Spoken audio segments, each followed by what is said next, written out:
ಬೇರೆ ಎಲ್ಲ ರೇಟು ಜಾಸ್ತಿ ಆಗ್ತಾ ಇದೆ. ಯುದ್ಧದ ಟೈಮ್ನಲ್ಲಿ ಪಾಸ್ ಆಯಿತು ಅನ್ನೋ ಕಾರಣಕ್ಕೋಸ್ಕರ ಜಾಸ್ತಿ ಆಯಿತು. ಆದರೆ ಯುದ್ಧ ನಡೆಯುವಂಥ ಸಂದರ್ಭದಲ್ಲಿ ಕಡಿಮೆ ಆಯಿತು ಅಂದರೆ ಚಿನ್ನ ಬೆಳ್ಳಿನ ಹೇಗೆ ನೋಡ್ತಾರೆ, ಯಾವ ರೀತಿಯಾಗಿ ಮಾರ್ಕೆಟಿಂಗ್ ಇರುತ್ತೆ ಅಂತ ನೋಡಿ. ತುಂಬಾ ಇಂಪಾರ್ಟೆಂಟ್ ಪಾಯಿಂಟ್ ನಿಮ್ಮ ನ್ಯೂಸ್ 18 ಅಲ್ಲಿ ಕ್ಲಿಯರ್ ಕಟ್ ಆಗಿ ಸಾಮಾನ್ಯ ಜನರಿಗೂ ಅರ್ಥ ಆಗಂಗ್ ನಾನು ಹೇಳ್ತಾ ಇದ್ದೀನಿ.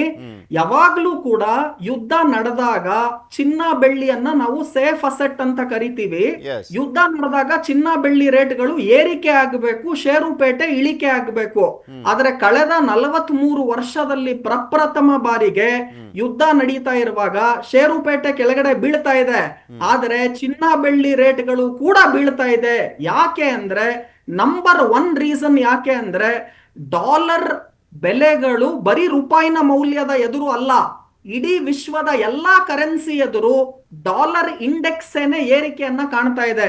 ಯಾವಾಗ ಡಾಲರ್ ಇಂಡೆಕ್ಸ್ ಏರಿಕೆ ಆಗುತ್ತೋ ಅವಾಗ ಚಿನ್ನ ಬೆಳ್ಳಿಯಲ್ಲಿ ಇಳಿಕೆಯನ್ನ ಕಾಣ್ತೀವಿ. ಸೊ ಈ ಯುದ್ಧದ ಸಂದರ್ಭದಲ್ಲಿ ಏನಾಗ್ತಾ ಇದೆ ಅಂದ್ರೆ ಡಾಲರ್ ಇಂಡೆಕ್ಸ್ ಬರೀ ರೂಪಾಯಿನ ಮೌಲ್ಯ ಅಲ್ಲ, ಅದು ಯೂರೋ ಆಗಿರ್ಬೋದು, ಸ್ವಿಸ್ ಫ್ರಾಂಕ್ ಆಗಿರ್ಬೋದು, ಚೈನೀಸ್ ಯುವಾನ್ ಆಗಿರ್ಬೋದು, ಎಲ್ಲಾ ದೇಶದ ಕರೆನ್ಸಿಗಳ ಎದುರು ಡಾಲರಿನ ಬೆಲೆಗಳಲ್ಲಿ ಏರಿಕೆ ಆಗ್ತಾ ಇದೆ.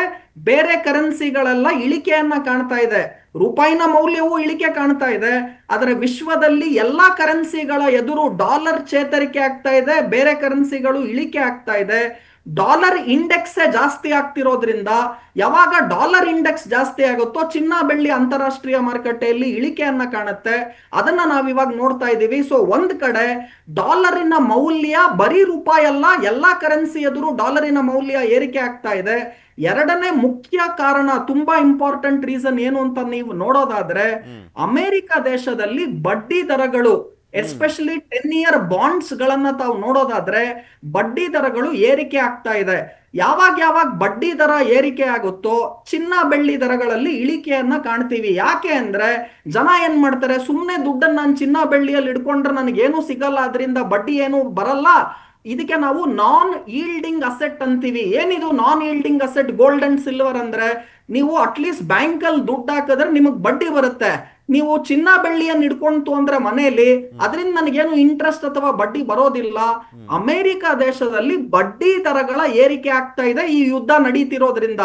ಯಾವಾಗ ಅಮೆರಿಕ ದೇಶದಲ್ಲಿ ಬಡ್ಡಿ ದರಗಳ ಏರಿಕೆ ಆಗ್ತಾ ಇದೆಯೋ ಜನ ಎಲ್ಲ ಏನ್ ಮಾಡ್ತಾ ಇದ್ದಾರೆ, ಗೋಲ್ಡ್ ಸಿಲ್ವರ್ ಅನ್ನ ಮಾರಾಟ ಮಾಡಿ ಬಾಂಡ್ಗಳಲ್ಲಿ ನಾನು ಹೂಡಿಕೆ ಮಾಡಿದ್ರೆ ನನಗೆ ಅಟ್ಲೀಸ್ಟ್ ಇಂಟ್ರೆಸ್ಟ್ ಬರುತ್ತೆ, ಗೋಲ್ಡ್ ಸಿಲ್ವರ್ ಅಲ್ಲಿ ನನಗೇನೂ ಬರೋದಿಲ್ಲ. ಹಾಗಾಗಿ ಚಿನ್ನ ಬೆಳ್ಳಿಯನ್ನ ಮಾರಾಟ ಮಾಡಿ ಬಾಂಡ್ಸ್ ಗಳ ಇನ್ವೆಸ್ಟ್ಮೆಂಟ್ಗೆ ಹೋಗ್ತಾ ಇದ್ದಾರೆ.